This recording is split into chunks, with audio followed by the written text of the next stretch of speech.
This womanist work, you gonna get it paid. The views shared in this episode represent Kelly and Kendra, not our mamas, partners, church, job, or sponsors.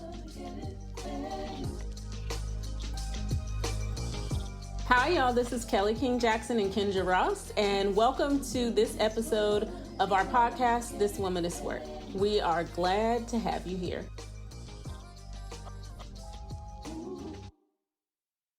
Kendra, it's been a lot going on this week. Yes. And before we get into it, welcome back to the group chat, everyone. Welcome back, y'all. I'm Kendra, just so you can get used to my voice again. And I'm Kelly, and our group chat has been on fire this week. This week in history was President Biden stepping down from the campaign. All right, so y'all, this episode was recorded right before Joe Biden publicly said he was going to endorse Kamala Harris, and a whirlwind has happened since then. I mean, it has been wild. She has received all the delegate support. She has received a lot of pushback because of said support. She has made her speeches. Her husband has been outed for having an affair with his first wife. Like, it has been wild in these internet streets. Kelly and I were already planning to go to what we call the Black Lady Call. Win with Black Women, the call we've been attending off and on since 2020. We were planning to go.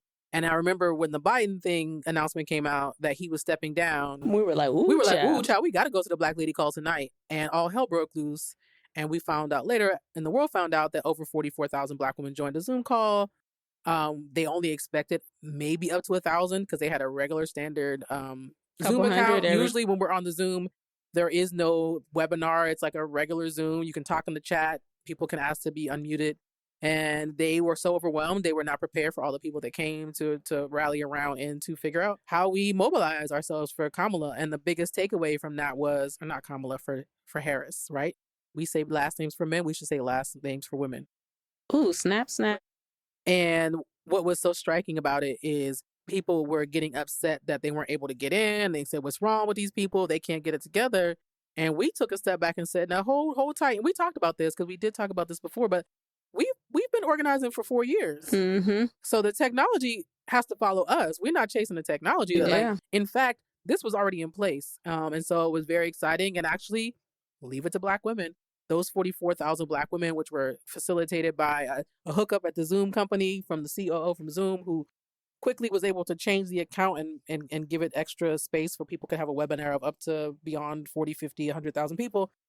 Started a trend. The next thing you know, we got Win with Black men. We got Win with the white guys. We got Win with the white ladies. We got Win with the church ladies. We got Win with the Christians. We got Win with the South Asians. Win with the first ladies. I mean, we all winning. And it's Black women started the movement 4 years ago. Before they originally were organizing around Harris for VP, and they were already in place for Harris for president. And here we are. Here we are. And Kamala Harris stepping forward. Indeed. Which is wild because we were just talking at the end of the last episode about how frustrating it is for us when particularly the boomer generation doesn't put a succession plan in place, and that we end up putting ourselves in a really precarious situation. And it's like, Joe was listening in, even though we didn't put it out at the time, because, Joe understood the assignment. He needs to listen to Black women. Absolutely. Listen to Black women because, people are questioning the timing and even questioning whether he made this decision kicking and screaming, and that's fine. But the timing of it was serendipitous to me, like right after the RNC convention and them kind of feeling like, oh, snap, like we had a whole plan and y'all just put a whole monkey wrench in our joint. So I found it very fascinating and exciting, but I don't want to get ahead of myself. Go ahead. I mean, there have been a lot of think pieces already on LinkedIn about leadership and knowing when to step aside.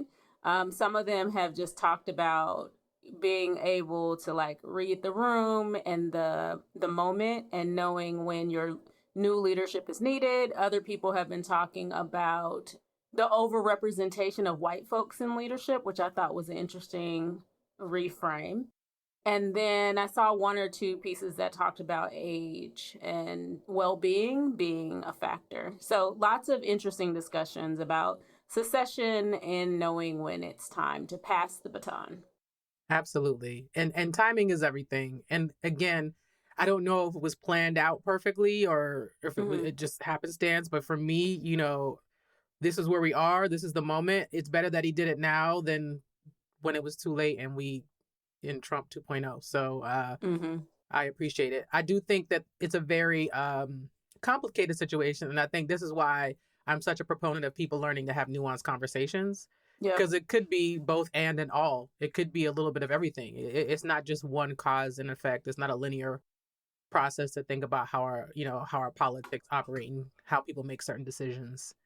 But I do think that our litmus test for how all this is going is, and we know this, that Obama still has a very strong voice in the DNC, and that a lot of what happened early on, where people started having questions as to whether Biden should step down, regardless of for what reason, the reason why it kind of came to a head, to me, a lot has to do with the power of the voice of Barack Hussein Obama, who is still a very powerful voice. And if your own boy that put you in your place of power in the first place is like, it might be time for you to sit down, then it's something you have to look at. He kind of keeps the pulse of what's going on in the DNC.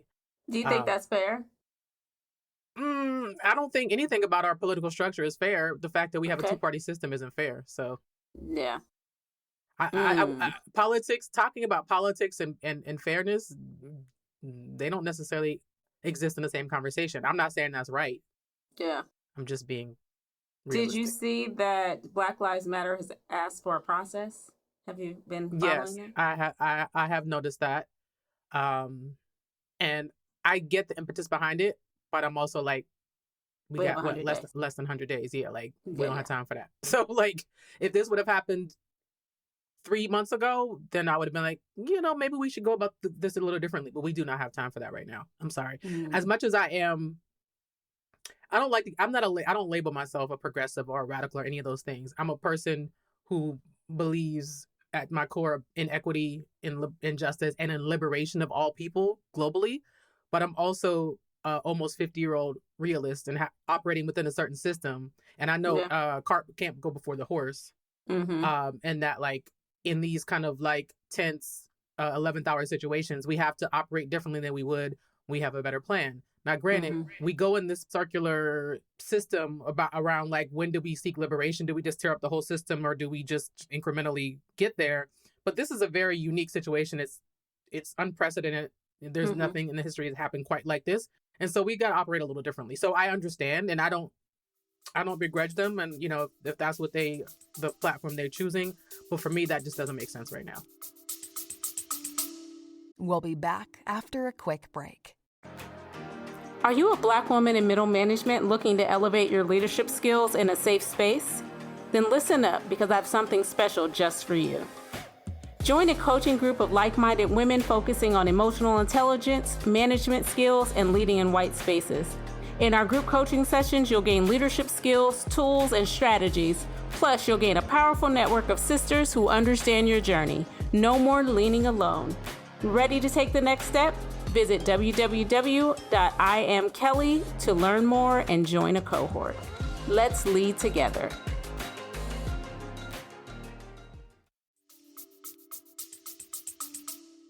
Yeah. Would you say that some of the reluctance of our elder statesmen to pass the baton is because they don't really understand what young people are moving toward? I don't even think they understand what it means to be a young person, because some of them are still talking about millennials. And I'm like, millennials are 40. Like those, not to say that 40 is not young, but in the way they're talking about young. So like, know what a young person is. And the other problem is no shade, no tea, no shade. But 40 now looks very different than 40 when our parents were 40. So that's because we queued at 50. Right. So I think they're getting confused. Like, we not really young people. Like, we middle-aged.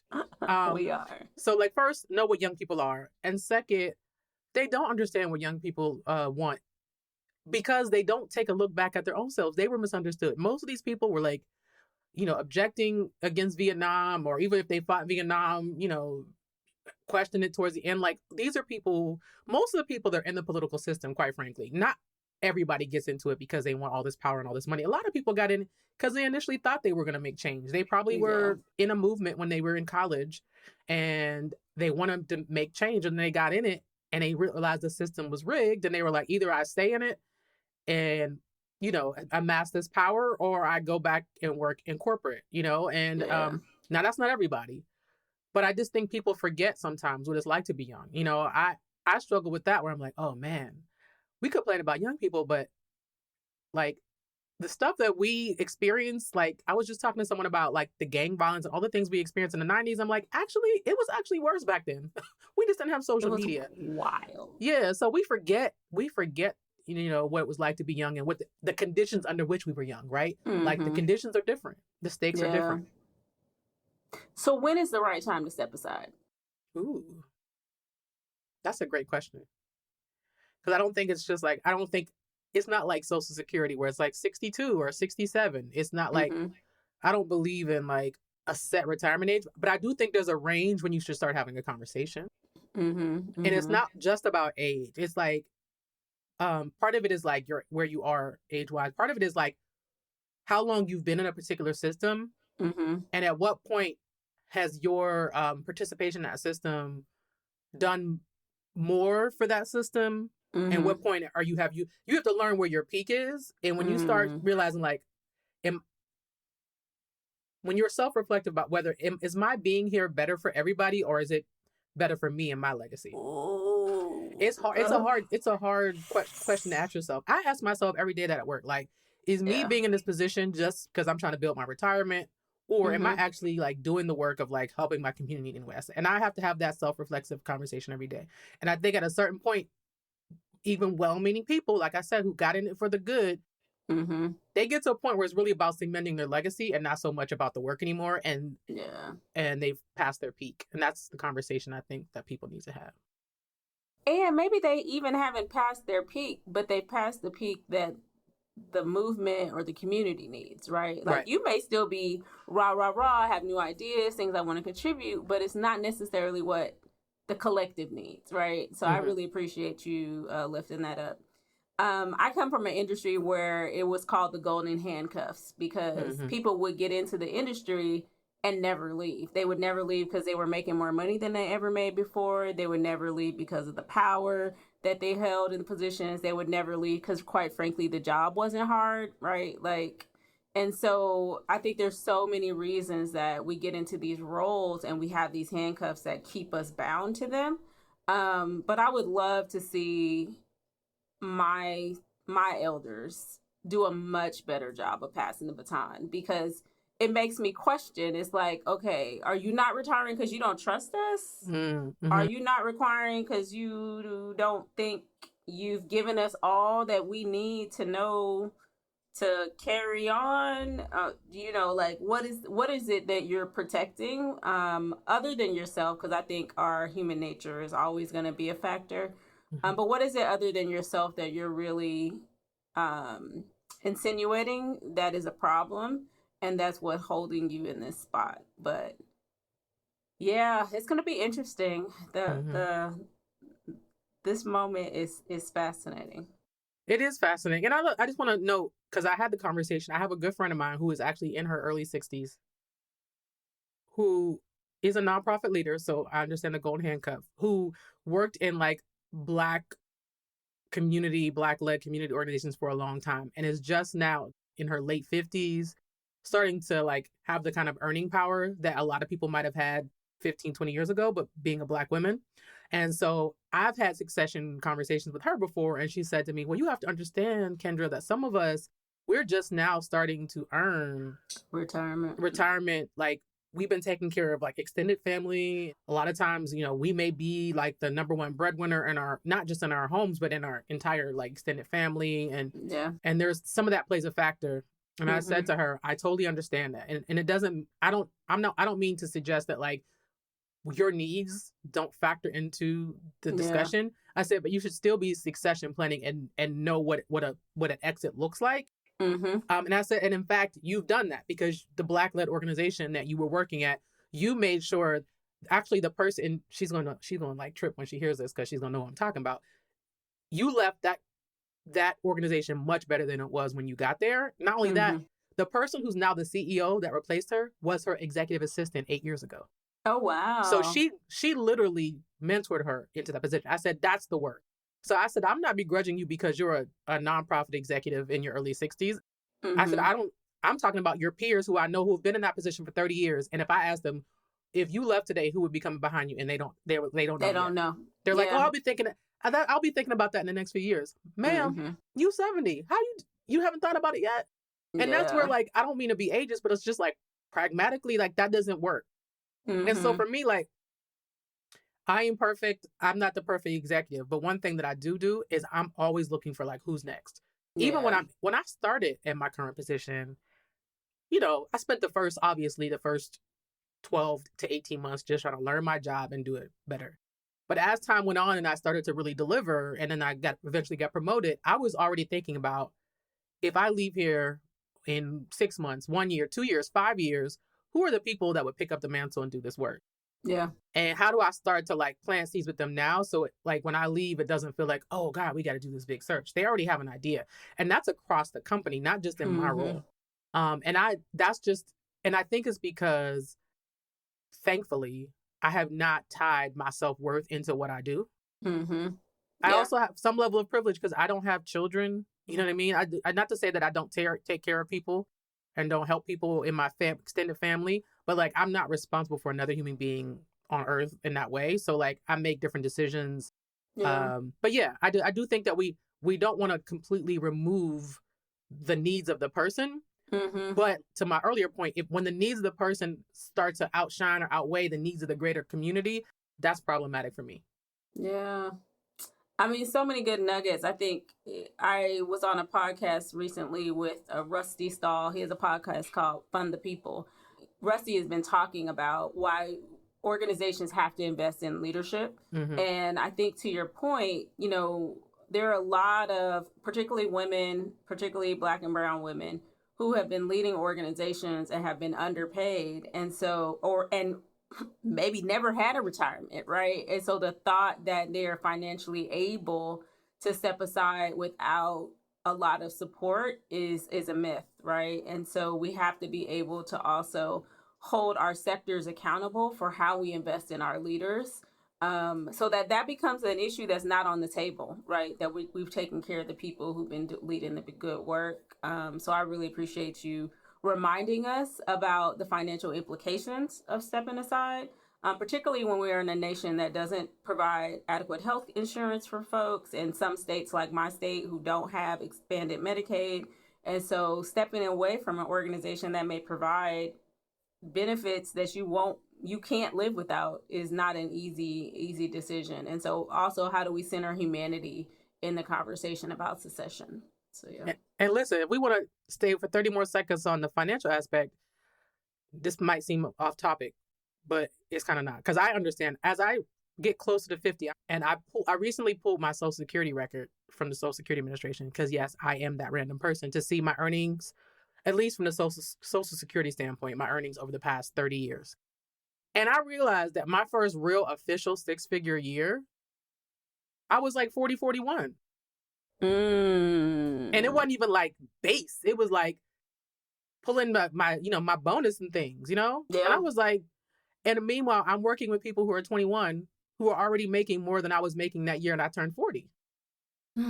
So I get it, because I'm now in this position where I'm like, how do I catch up? Yeah, how do I catch up? How do I live my life, enjoy travel, enjoy the finer things in life, but like reckoning with the fact that I've been underpaid my entire career. I was always making enough to live. Like I was never, like, gratefully, ever since I got my first like real full-time job, I've lived well enough to like be able to travel a little bit, reckon with credit card debt and all that, but that's another story for another time. But like, this is just now where I'm like, be able to say like, I'm really saving and I'm really investing and I'm understanding what that means. And you know who's teaching me? I had 2 coworkers, one in their 30s, one in their 20s. She's 24. And she's telling me, no, Kendra, you need to do this because this is this. You know, you're not passing that on to me. Girl, where's my class? The children are teaching me. I need you to pass it along. So I just wanted to say that as a space for empathy is I get it because I am much closer to retirement than I am to the start of my career.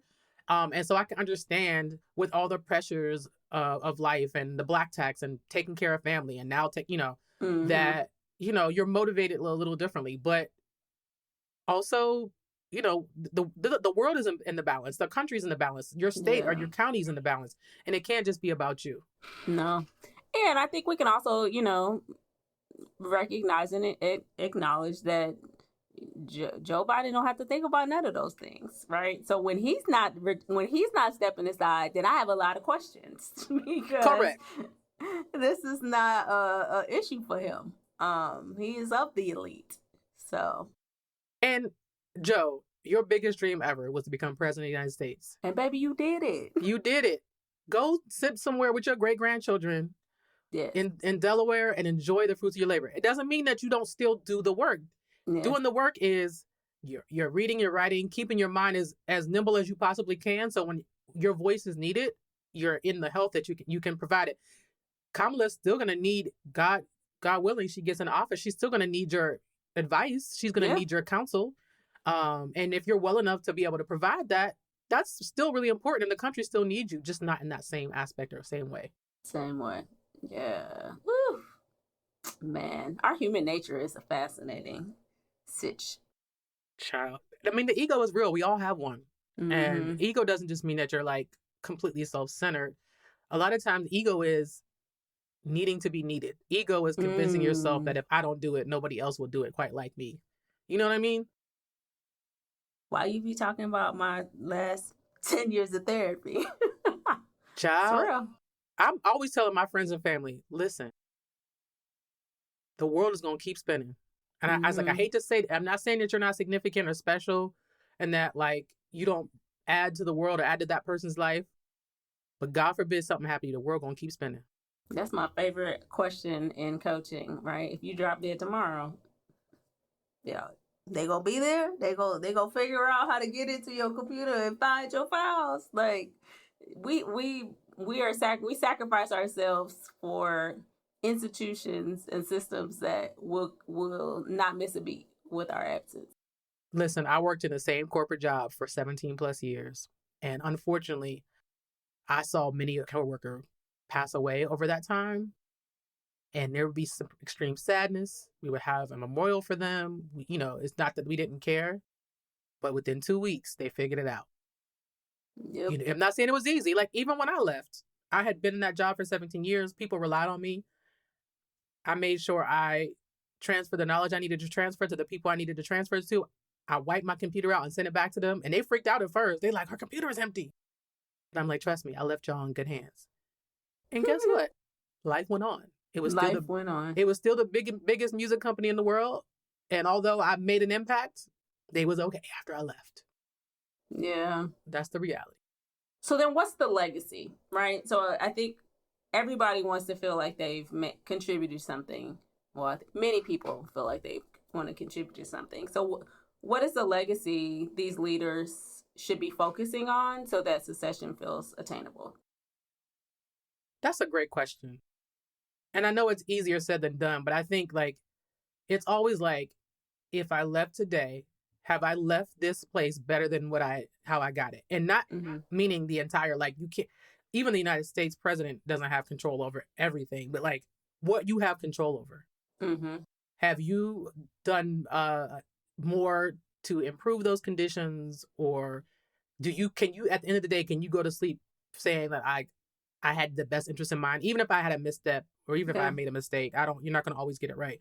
But if I left things better than when I first picked them up. And that's really the goal. And have I touched lives? It doesn't have to be at all 400 and plus million people, but like do I have like evidence that like as a result of my work, communities were changed or a person's life was changed. That's what it is for me. Mm-hmm. But again, just to be honest and playing, the advocate for those in that situation, ego, not necessarily negative ego, will tell you, well, if I was able to do that, if I had a little bit more time, I could just do that much more. I impacted 500,000 people. Now, if I just get 4 more years, I could impact 5 million people. And I know it's easy to get caught up in that, but like, if you focus on the work Mm-hmm. and not try to force the result, Yeah. your intentions are going to come through so much more clearly.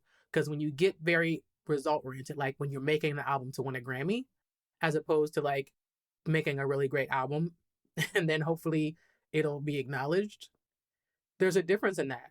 And when you're driven by results as the primary reason and not the work, Mm-hmm. I know it sounds cliche, but if it's never going to turn out with the best result for the greater good to me. I think if everybody's in their space doing their best work that they can do every day, then we'll all be better for it. And that's the legacy we want to leave. Whew. I mean, that was a lot because we do often focus on success as the measure of progress. And you can lose track of your why very easily doing that. I'm thinking right now about, we just lost another elected leader who was in office, who passed away here in Houston, Congresswoman Sheila Jackson Lee. Mm-hmm. I mean, Sheila was never on the wrong side, in my opinion, of the issues she was fighting for. And she was doing all the things, right? And did not maximize on the opportunity to make sure that her successor was in office before she transitioned, right? Like, so focused on saving democracy, saving Houston, because she jumped in the mayor's race last year, saving all the things. And now it's going to be a hot mess with all the people who are jumping into this race. And so I just think from a strategy perspective, what would have been like if 5 years ago, 10 years ago, she had been talking about, I'm going to be retiring and I'm really excited about X who's going to be running for this seat, because all those OGs who love Sheila would have voted for whoever she deputized to be her successor. And now we're in chaos. That really is what saddened me. I'm like, this woman basically beat her life to death trying to save everybody else. And it was, at what point was it time to focus on her well-being? Mm-hmm. Well, as women, we save ourselves last. We've been socialized to do it. And that unlearning for their generation, it's true. It's too late. Meaning they've been this way their whole lives, which is why I think a lot about how do we slow down the pace, put more spaciousness in our calendars, say no. Say, here's somebody else, like lift up other leaders. Here's somebody who will be great for this opportunity. I don't have to be the one, because we see the impact. Yeah. By not doing that. Yeah, that really sad. That's what saddened me the most. Obviously, I was sad because her name has been at the forefront of my mind since I've existed. So I just assumed she was older. Not that she looked older or anything, because, Black don't crack. So it was just, I was just anticipating her being older. Mm-hmm. So that really broke my heart more than anything. It's like, man, she never got a chance to retire and enjoy retirement. That bothers me. Like, because I've had other people in my life who like would prolong retirement. And then by the time they did, like, they were only around for another year or two. Yeah. And that happens to Black women a lot. It does. Yeah, that really hurt them. Can we take a 5-second moment of silence for Sister Jackson, please? We can.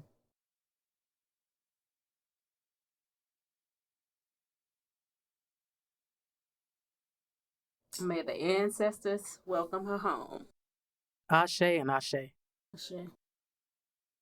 What does it look like? What strategies or thoughts do you guys have for Black women to do better with succession planning? You talked about it a little bit, but are there like particular steps and strategies that you recommend? It sounds like it's not just strategy in the practical, logistical sense of, business structures and organizations or spaces that they're in. Strategies also include a lot of internal self-love and self-care and all of that. So just kind of thinking about what steps do you recommend for Black women in succession planning in all of these different spaces that you've talked about? Can we keep your question in the recording, producer? Oh, absolutely. Let me make sure I sound good in the recording. I appreciate the question, particularly as a leadership coach, because I think a lot about who is in our sister circle and do we have a circle, right? Who are the other women and femmes in our lives who will tell us the truth? Who are the ones who are going to ask, when's the last time you took a vacation? How is it going with your building out your team? How's your mental well-being? You seem a little stressed, right? Like, who are those people who know you well enough, who can call you into conversation? Who are the people that tell you to sit your ass down somewhere? Sit down. Yeah, I'm sorry. Go ahead. No, that's super important. So I think just on a human level, we talk a lot about self-care, but there's been a really good movement towards talking about collective care. And I think for some Black women, it's healing your relationships with other Black women, right? Like, come on in here. So many of us still don't trust each other because of bad experiences we've had with one Black woman in the past. And now all Black women are not trustworthy. And so isolation is a tool of dominant culture. I say that a lot. I really believe that. And so if you are a leader who feels like you have no one and you're going it alone, like, meet us in the group chat. Like, we want to make sure that you are in community with other Black women and femmes to support you on your journey. So that feels like a really important part of the strategy. I agree. Community care. And I wrote a blog post about this a long time ago. I had to find it on For Harriet. I wrote a blog post on there many, many, many years ago about that community care is what's going to save us, not just self-care, because self-care can sometimes be like these middle-class ideas around going to the spa and going to the islands, which everyone does not have access to those things. Their community care and how we care for each other is important. And it brings to light for me what happened last Sunday. And we could talk about this, and this is part of our strategy also, with the Win with Black Women call. Yeah. That has been going on for 4+ years, that Kelly and I have sat on off and on for those 4 years, to the point where, like, pretty much once or twice a month, Kelly will text me and say, "Are you going to the Black Lady call today?" And I'm like, "I don't know. I'm not in the mood, but maybe." And it just so happened I was going to the Black Lady call that day regardless, before Biden even announced it. And then all of a sudden, because that space, and somebody made that point somewhere else, because that space had already been organized for so long, they didn't wait till Kamala had to get in. Black women have been organizing and talking about succession planning and talking about getting other Black women in office, and for 4 years, so that when the time came and we needed it, the space was there, the link was there, although they had to change it because with too many people, but the space was already there. And I think it's a very telling in this moment, in that, like, the best way for us to strategize is to continue to organize, not wait until Trump comes along, not wait until somebody's about to die, that we are continuously organizing, because the work is always there to be done. It doesn't mean that we have to sit on calls week after week after week, because some of us don't have the bandwidth for that. And what bothered me about Sunday is, before they could even really get the thing going, it's Black women on Facebook complaining, "Oh, what are they doing? Who organized this? The link is already full. They should have planned better for this." Ma'am, how was they supposed to do that when Biden just announced this today? And why are you in here complaining about the work? Where was you 4 years ago? Yeah. Where were you 2 years ago? And not to say that we can't lovingly critique. That's why I can't wait for we just be so quick with it. Like, we be so hard on ourselves. And I think we're hard on each other because we're actually that hard on ourselves. That has been my revelation in this season. Because I think when we think about succession and passing the baton, we have to do a survey. What is going on around us, right? And instead of just jumping to a conclusion that this is what I need to do, or I can't do this right now, we need to do a little bit of investigation and be in a listening posture. And that was definitely not happening, right? Folks were like, I mean, I'm like, girl, where you been? And then I usually don't like respond to people on Facebook, but I had to go on Facebook like, ma'am, have a seat. Because these people, and I said, listen, I've had my own critiques, but this is why I cannot wait till Adrienne Marie Brown's next book to come out, Loving Corrections. Yes. We've got to get better at loving correction. It doesn't mean that we can't correct each other and critique each other both publicly and privately, but it's the way that we do it. Yeah. And I just want to shout out Joteka Edie, Holly Holiday, and all the organizers of Win with Black Women, and understanding more in this moment why they are so focused on certain demographics, why they focus on the entertainment industry, why they focus on the designer Blacks. Because those are the people, when it's time to mobilize, those voices count.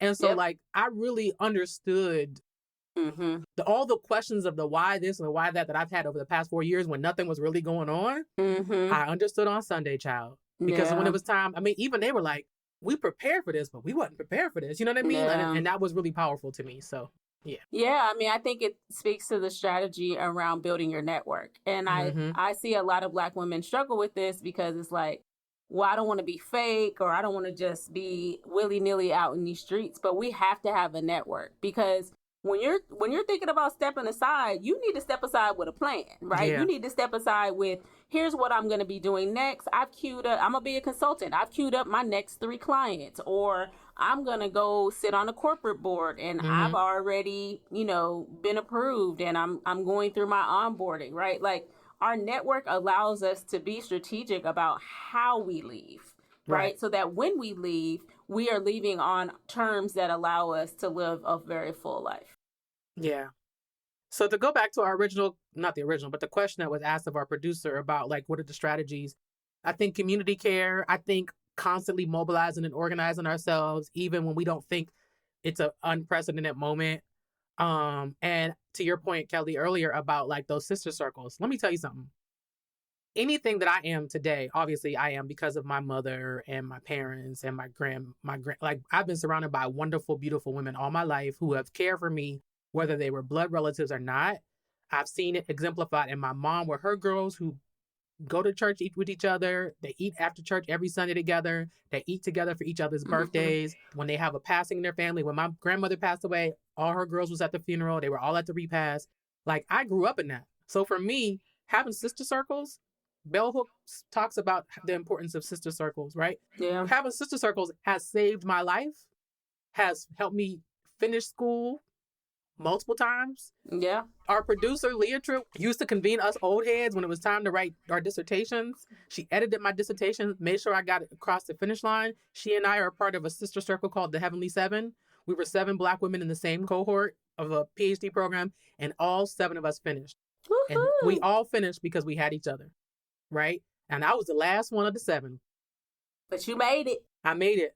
Sister circles, me and Kelly. We have our sister circle with our girl Kaya. We have our sister circle with our 2 friends, Lori and Nicole from NYU. We have our sister circle with our GNO, our Girls Night Out, with Angie and Rose and Nicole and Lori. Yeah, like we have multiple sister circles. Shout out to all of our girls in our various sister circles.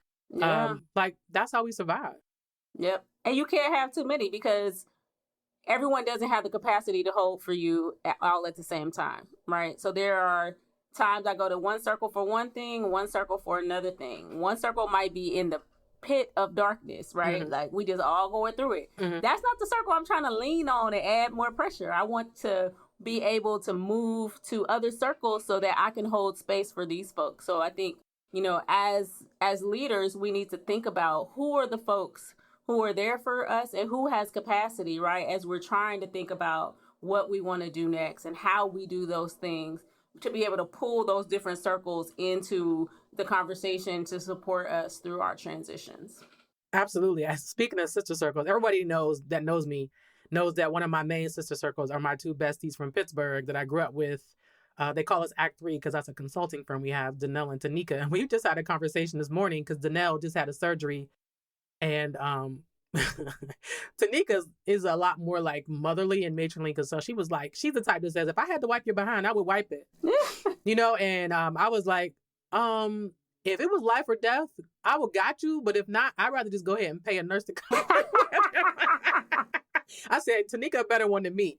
So that's one of my main sister circles, and then there's certain conversations. The only person I can talk to about it is Abby, because we relate as academics and Yeah. as musicians, right? So like you said, every time, I have different conversations with different sister circles, but I'm just so grateful Yes. that I have them and that I would not be where I am Mm-hmm. without them. And I think that's what we're seeing with Kamala. Like, now, granted, it's a very complicated conversation because I believe in our loving correction. We got to get her in office and then we got to hold her feet to the fire too about so many things. And I think that's the missing part of this conversation. But I know there's a time and place for everything. Yeah. But like, hey, listen, I am not mad. I'm not too radical to be mad at the people that want to do the Chucks and the Pearls and the D9 this because that's what's gonna at this point maintain democracy so we can get to the next level. And I believe that Kamala's group chat is on fire too, right? Absolutely. They're like, how can we support you? Sis, what do you need from us? And we've decided and committed, like, we're going to bring our group chat into different episodes so you all can hear, like, how do we talk to each other? How do we support each other? How do we challenge each other? So stay tuned for that. But I think my group chat, we're trying to figure out, like, are we going to the inauguration? I vote no, but that's just me.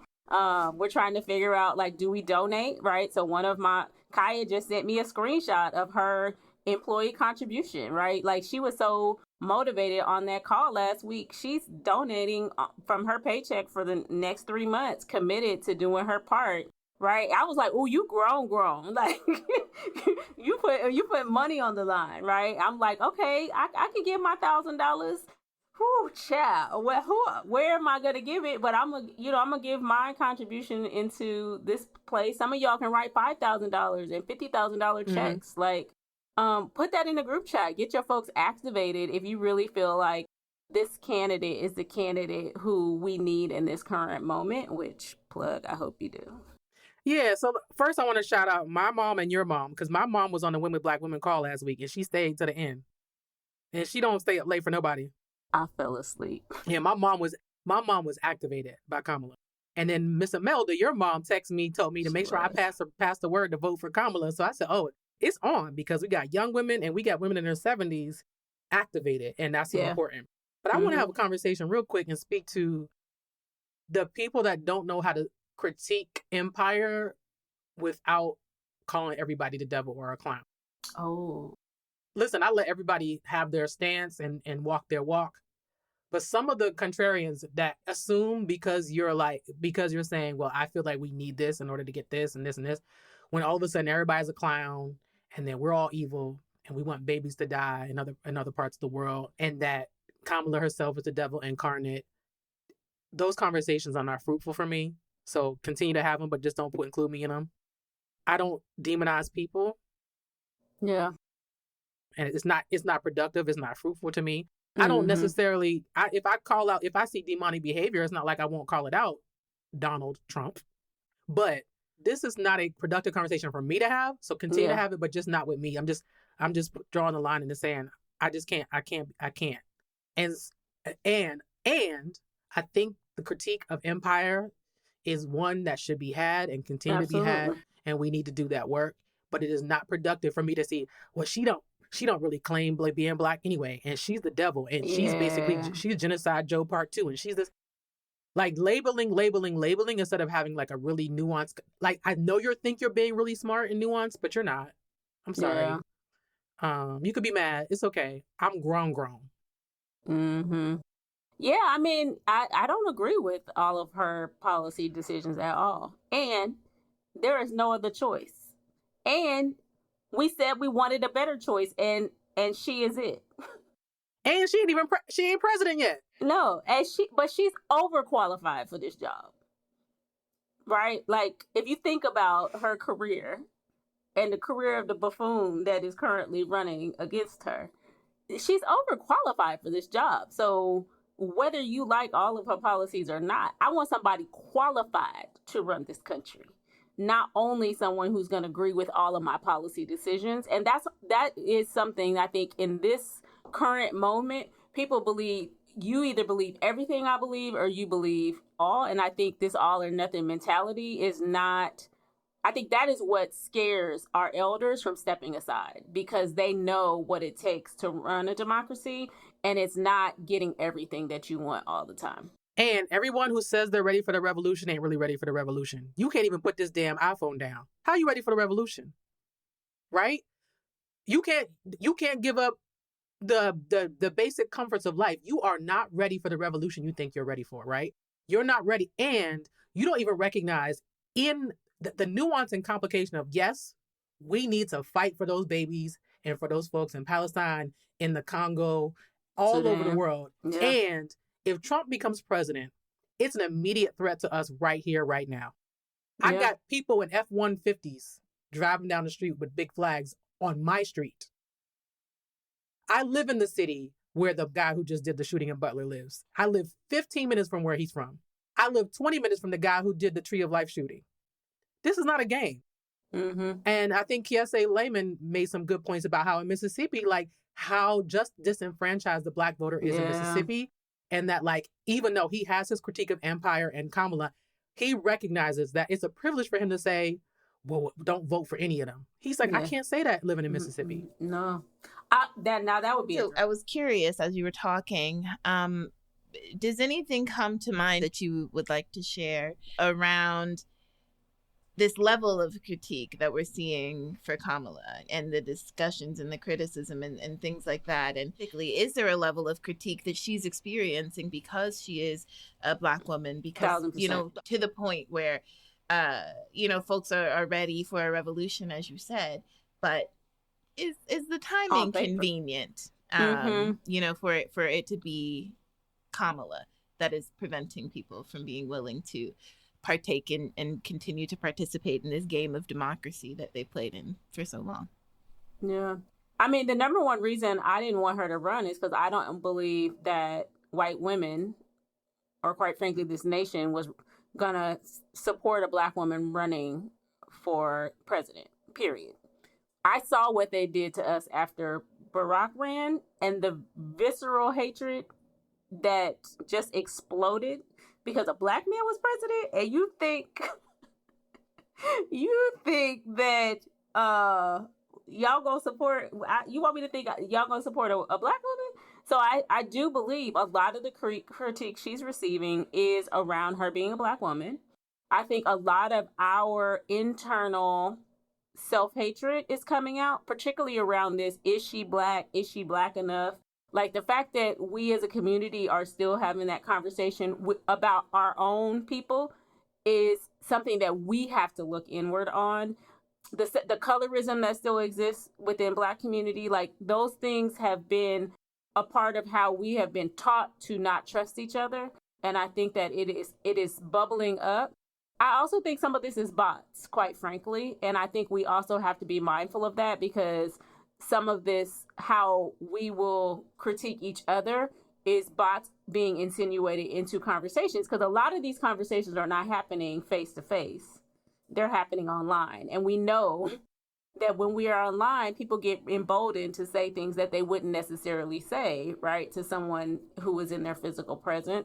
And the perfectionism, right? Black women, we don't get to make mistakes, period, right? There are policies that I'm sure she supported that she would think differently about, as I, right? There are candidates I voted for that I think differently. There's theology that I supported that I think differently as I've grown and matured and come to my own understanding. I'm sure that there's the same for her, but she's not going to get that space and grace because she's a Black woman.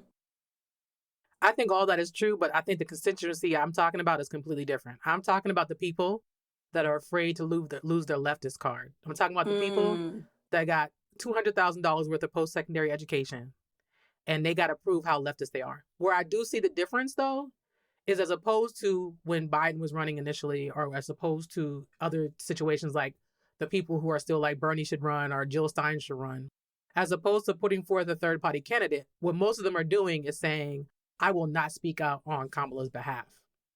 I do not support Empire in that way. And 99% of them probably will vote for her if they vote at all.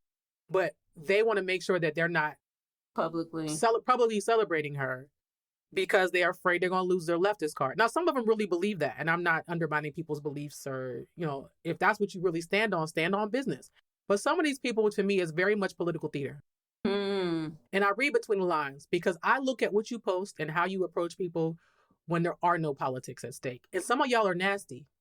So I take your vision of saving the babies across the other side of the world with a grain of salt, because on day to day, when you're judgmental about people with what they look like and what they wear and how much education they have, and now all of a sudden I'm supposed to think that you are Captain, you Howard Zinn? No, boo, it don't work like that.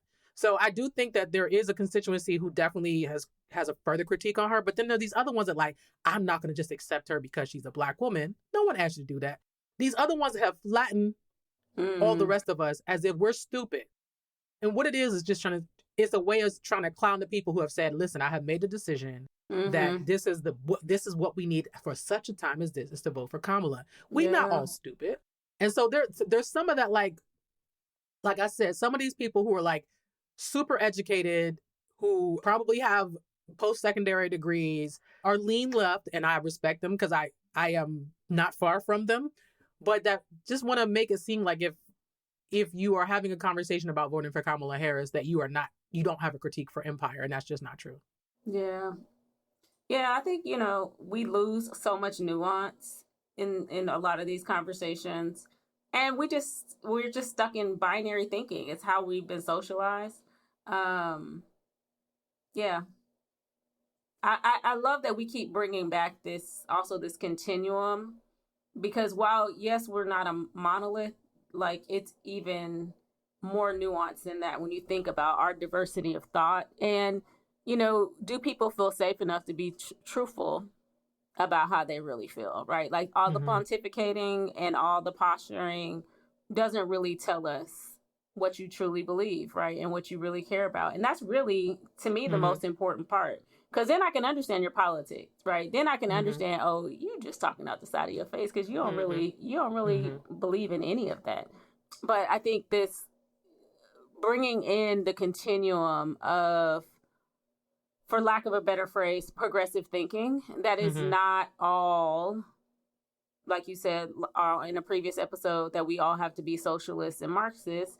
And it's not all that we are going to be centrist and moving more towards the right. Like we have many shades of gray that we have to have space for, right? These are one thing I thought that white folks did not model well was how people just disown their family because they voted for Trump, as though that was gonna do anything, right? I'm a boycott Thanksgiving because my whoever supports Trump, instead of actually doing the work. Those your people, you need to gather your folks right now, right? And I think that was what I want us to do as well, right, in this moment. Like, there's some folks I need to gather, so I'm gonna participate in Higher Heights house parties this fall, because I do have some folks in my network that some of the stuff that they're saying and the way that they're showing up is not helpful. And so let's be in dialogue together so I could better understand, and also so we can hold each other accountable for how we're showing up in this political moment. Absolutely. And I just want to make sure I'm very clear. I am not saying that people who really stand on that belief are wrong. For instance, I'll bring his name up, Mark Lamont Hill. Mark Lamont Hill has been very clear about what he thinks of the political process from the beginning, and he's lost things.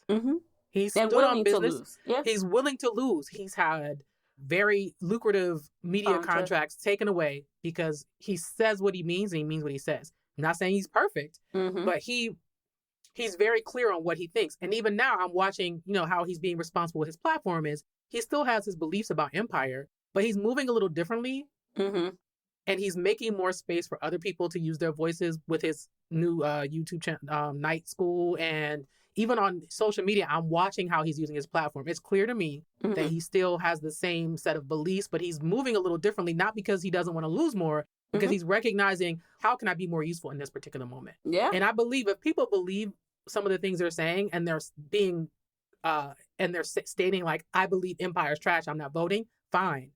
But what I don't like is, you should not vote. You shouldn't vote. Y'all are whack. Y'all just jumping on the bandwagon. This is groupthink.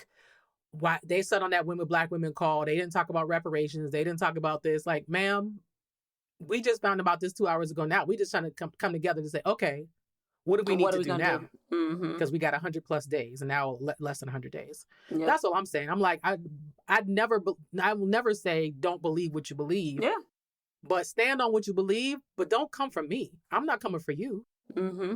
Yeah. But when you start doing little random, little calling people clowns or saying she not black and all these other weird labely things, I'm not with it. Yeah. That's not productive. Look, and I appreciate her owning her multiculturalism, right? Like she identifies as black, but she's very clear she's South Asian, right? Mm-hmm. She is her mama's child, right? Her mama raised her, right? Her mama was the one who influenced how she and her sister lead. Mm-hmm. And so, yes, absolutely. We want to honor the fullness of her identity, but she is very clear. However you describe it means not nary a thing to her. She is clear she is a black woman. Yeah. This episode gonna get us in trouble, but it's okay. I mean, God is good. That's why we have a team to monitor the chat. So thank you to our team for making sure these people don't try to come for us too hard. But yeah, I mean, also people are going to disagree with us, and that's a part of putting ourselves out in the world. That's fine. I'm hungry, so that's making it worse. So don't come for me when I'm hungry because I haven't eaten yet today. Don't come for me if I haven't sent for you. Ooh. I am not sending. Who's that from? Real Housewives of Atlanta. Yes. So what's the takeaway, sis? Ooh, what is the takeaway? The takeaway is secession can be a beautiful thing, and it can be a conduit for transformation. And my takeaway is that pouring into building and mobilizing ourselves, regardless of what's happening in the day-to-day, is important, and that sister circles are really, really important. And it doesn't mean we all have to agree on everything. Well, you can't be thinking that I don't deserve to have what I deserve. There's some limits and boundaries, but in general, we don't have to agree on every single point or every single policy. But the thread is liberation, not only upholding democracy, but making it better. Yeah. If we have those, and then practicing loving correction and loving critiques and not tearing each other down, and not equating each other with the devil incarnate, I think is a good start. I agree. Awesome. Thank you.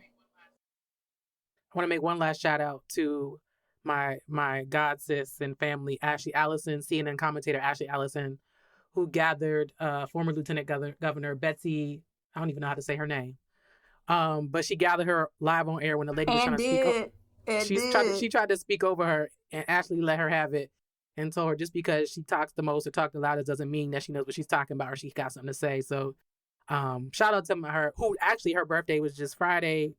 Happy birthday, Ashley. July 26th, I think she turned 42. She's on the beach somewhere right now, so God bless, and shout out to my strong voice for the people, who has done a lot of work. She was part of the campaign that got Barack Obama in office twice. She got Joe Biden in the office, and she just launched Watering Hole Media. Shout out to Ashley Allison. Awesome. So we hope to see you in the group chat. Follow us on Instagram at This Womanist Work Pod. See you soon. Peace. Now that would be a dream guest for us. Oh, we could get him.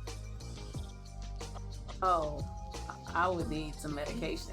Well, he and they have a podcast together now. She used to live in Pittsburgh. And I know her because she was one of the first people to read my dissertation for me. Lidra, get ready. So we can invite both of them. Now, I don't know that we're going to get them, but I just like to speak things. I know. We don't backtrack that energy. I want that actually, and this is where I become a designer black. I'm going to be in Paris in September, and she's speaking at the James Baldwin conference in September.